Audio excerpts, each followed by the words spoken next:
Spoilers ahead. Watch out and take care. It's late at night and most of the guests at the wedding party have already left.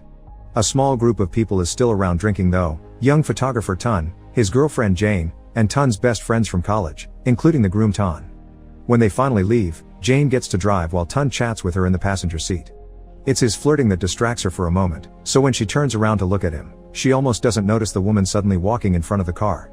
Jane turns the car around as fast as possible and gets it off the road until it crashes. Thankfully, neither of them gets hurt, but when Jane looks at the rearview mirror, she sees the woman lying on the road, very likely dead. She wants to go check on her, but there's another car coming, so Tun stops her from getting off and urges her to drive away. After a moment of hesitation, Jane does as he requests and they leave without knowing anything about the victim. The next day, Tun goes to his sister's graduation and takes pictures of the ceremony.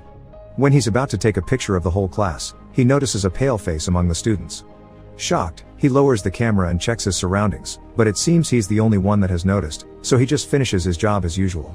Later, Tun is working in his darkroom at home when Jane arrives, but she continues to act distant and doesn't have a reason why she didn't go to the graduation ceremony. She can't understand how Tun can live normally because guilt has been heavy in her mind and she hasn't been able to sleep well since the night of the accident. Tun reminds her it was just an accident, and Jane thinks that's easy for him to say because he hadn't been the one behind the wheel. A couple of days later, Tun goes to the photography shop to pick up the prints of the graduation pictures. However, when he begins checking them out, he notices a white shadow appearing on a bunch of them. Tun tells the clerk that his machine must be broken, but the clerk grabs the negatives and shows them the problem is on the originals. Meanwhile, Jane returns to the apartment and hears running water coming from the darkroom. She calls Tun's name and gets no answer, and the door is locked, but she can see a shadow walking around through the door gap. Suddenly, the door and the knob start shaking before it finally opens, so Jane steps inside, worrying when the door closes behind her. After checking there's nothing behind the curtain, she approaches the running tap water, which has filled the sink to the brim. But when she's about to shut it off, a head begins appearing in the water. Shocked and scared, Jane runs towards the door asking for help, but it's locked again. She continues to shake it as the head comes out of the water together with a couple of hands, and when Jane turns around, she suddenly sees the woman from the road screaming and reaching out with her hand. It's then that Jane wakes up. A few hours later, Tun comforts her and reminds her he's there for her before going back to check his camera to see if it's broken. Jane looks through the photos as well and finds something Tun didn't notice before: a pale face floating among the students in the group picture, which makes her think again of the woman on the road. They decide to visit a funeral foundation to pay respects and find a board filled with pictures of accidents, including one that has the same white shadow. Inspired by this, they go to check out the scene of the accident, and the traffic officer tells them a car crashed against a billboard sign, but nobody got hurt. The only consequences were the broken sign. Next, Tun calls a friend of his to ask for help. This person checks every hospital and police precinct, but this particular accident wasn't reported anywhere. Jane still believes something weird and related to this is on those pictures, but Tun insists it's just bad exposure. When he returns home, he double checks the negatives and produces a close-up of the picture where he finds the ghost face again, which suddenly turns to look at him. He decides to go see the photographer at the shop to get his opinion, but he laughs at the idea of ghosts and shows him another example of a floating that just happened because of double exposure. Meanwhile, at college, Jane is in class listening to a professor talk about how photography doesn't always reproduce reality. Framing and perspective can show completely different things. Jane can't take it anymore and leaves class earlier, and on her way home, she stops by the newspaper stand when she finds a magazine that has published an article about spirit photographs. Back at the apartment, Tun is working in the darkroom when he notices Jane walking next to him, not expecting her at this hour yet. When the phone rings, he goes to pick it up and is shocked to hear Jane telling him she'll arrive a bit late today. Shocked and scared of who he actually saw a moment ago, Tun begins to slowly walk back into the darkroom but finds it empty. Sometime later, while in the car, Jane asks Tun what is the problem with his neck, and he explains it's been hurting since the accident. They arrive at the office of the magazine publisher and are disappointed to find they edit the pictures to make it look like there are ghosts on them, but they still decide to have a talk with the editor. He tells them they need to fake the photographs because they don't have enough legit material to publish on a regular basis, but he does have a few real pictures, including one of himself with the ghost of his mother. The couple is still skeptical since they can't tell the real ones from the fake ones, so the editor shows them a few Polaroids, which couldn't have possibly been edited. He thinks these pictures aren't just urban legends, and that the shadows are always related to someone on the picture that maligned them in life. The answer they are looking for is on the pictures themselves. Tun goes back to work, and after his clients are gone, he notices how the lights start to flicker. Soon after, the entire power goes out. Tun moves around in the darkness, trying to locate the light switch, and begins to get scared when the camera's flash starts going off over and over again. A ghost girl appears near him in the darkness, making him trip over his camera tripod, and as she gets closer, he finally reaches the light switch and turns it back on, finding nothing in the room when he can see again.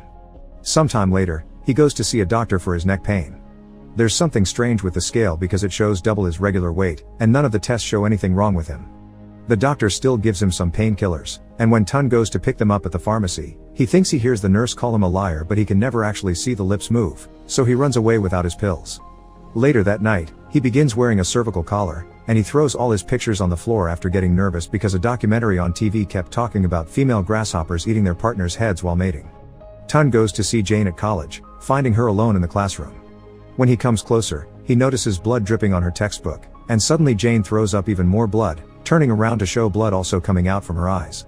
As she continues to throw up blood and even her own teeth, Tun wakes up in bed. He goes to the kitchen to get some water and hears some noises, so he goes to the living room to check. It turns out it's his friend Tun, who isn't looking very well. He says he's going to die soon and asks Tun for some pictures he hid. Also, he wonders if he remembers that crazy girl. Suddenly he starts freaking out, shaking Tun as he begs for the pictures, so Tun tells him to calm down while he calls his wife. Tun notices something in the apartment though, so he runs away before Tun's call is even picked up. Sometime later, Tun is tidying up his shelves while Jane looks at the pictures again and notices the white shadows always come from the same window on the college building, so she decides to go investigate. She takes a Polaroid camera with her and takes a picture of the window before entering, but it comes out well. When she enters the right room, she discovers it's a science lab, filled with dead animals in jars. She begins taking pictures around, but none of them come out with a shadow until she takes one near the shelves. This one has the presence of a blurry girl on it. As she starts walking away, she hears a scream behind her and something falls. It's a photograph of a student called Knitter receiving a special award. Remembering the night of the accident, Jane quickly remembers this is the girl she hit on the road. She hurries back to her place to check Tun's yearbook, confirming that Knitter used to be Tun's classmate. Meanwhile, Tun goes to visit Tun. He finds the door open so he lets himself in, only to find a mess in the living room. There also are pictures with shadows on them on the table, and since Tun gets distracted by them, he doesn't notice Tun at the balcony, getting ready to jump. By the time he does notice, it's too late. Tun has fallen on top of a car and died. A few minutes later, the ambulance has come, and also has Jane to comfort him. Tun's wife also arrives and tells Tun that this is all his friend group's fault. It turns out the other two friends have also ended things. Soon after, it starts raining, so Jane and Tun wait for the storm to calm down inside the car. Jane takes the chance to ask him about Knitter, so he finally tells her what he knows.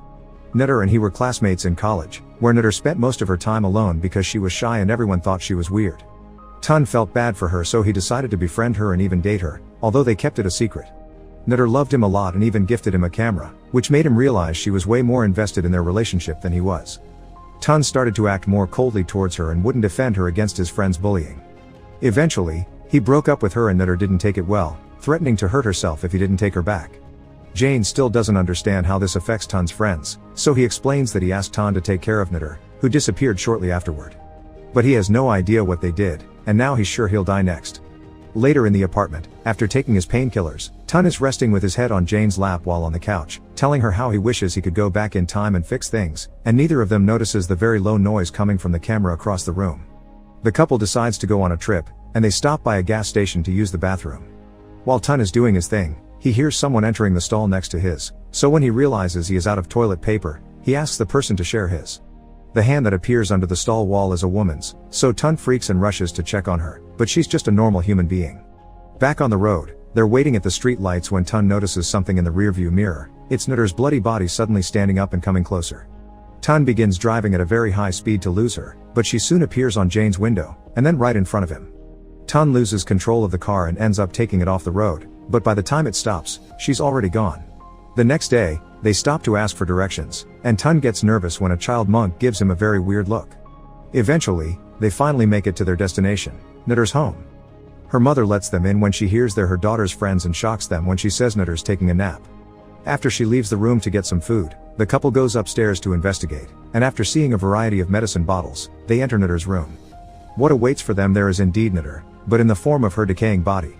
The mother finds them and takes them back downstairs, where she says she won't cremate her when Jane asks her to.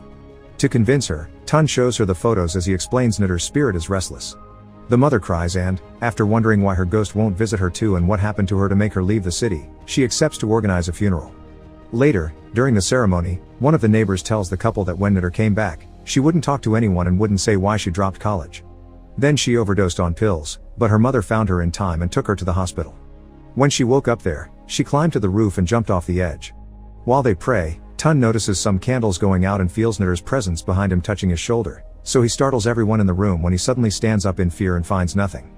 A few hours later at the hotel, neither of them can sleep, so Jane asks Tun if he ever truly loved Nutter. He admits he tried and thought one day he could, but he didn't. He also was quite mean to her when he broke up with her. Wanting this to be over with, he considers letting her kill him, but Jane won't allow it. They've come this far, now they just need to wait for the cremation. The couple falls asleep cuddling, but Tun wakes up again a few moments later when a storm starts howling outside.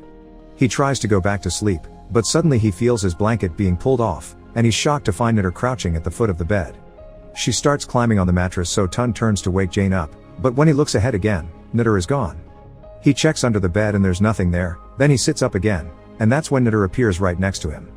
Tun runs out of the room and finds the elevator isn't working. Since Nutter is at the end of the hallway coming after him while walking on the ceiling, he opens the emergency exit and runs downstairs, only to find himself on the same floor. He tries a couple of times again, always returning to the same spot, until he finally comes across Jane.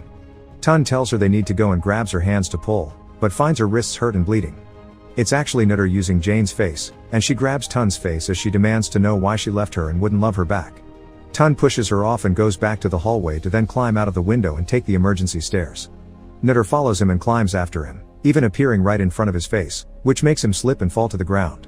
Sometime later, Tun wakes up in the hospital with a broken arm. Jane is sitting next to the bed, and after helping him calm down, she tells him they're cremating Nutter's body today, so this will be over soon. Before going home, the couple watches Nutter's mother take the coffin to be cremated so they can be sure it's been done. Afterward, the couple goes on a vacation to recover from their stress. When they return, Jane goes to the photograph shop to pick up their holiday pictures, and at first, everything looks just fine. Their beach photos are perfect. But at the end of the camera roll, there are some pictures they didn't know about. Someone took photos of them while they were resting on the couch after Tun's death, and Nutter's ghost can be seen on them. Jane takes the pictures home and starts watching them closely until she realizes Nutter is moving in a particular direction. She's in fact crawling towards the shelves Tun had supposedly been tidying up. She goes looking for clues there and finds a hidden set of negatives that she takes to the darkroom to develop.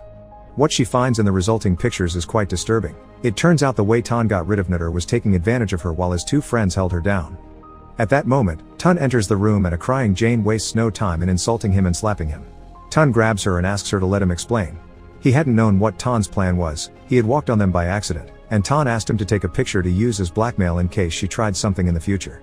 He says he was young and stupid and did it for his buddy, but he's felt guilty since. This isn't enough for Jane, who leaves the apartment. Tun proceeds to start burning all the pictures and finds one of the Polaroids Jane had taken at the lab. Getting suspicious, he goes back to the living room and, as he calls out for Nutter to come out, he begins taking pictures around the apartment to find her. Nothing shows up on the photos, so a frustrated Tun throws the camera on the floor, which takes one more picture when it lands. Tun looks at it and finally learns the reason why his neck has been hurting so much. Nutter's ghost has been sitting on his shoulders.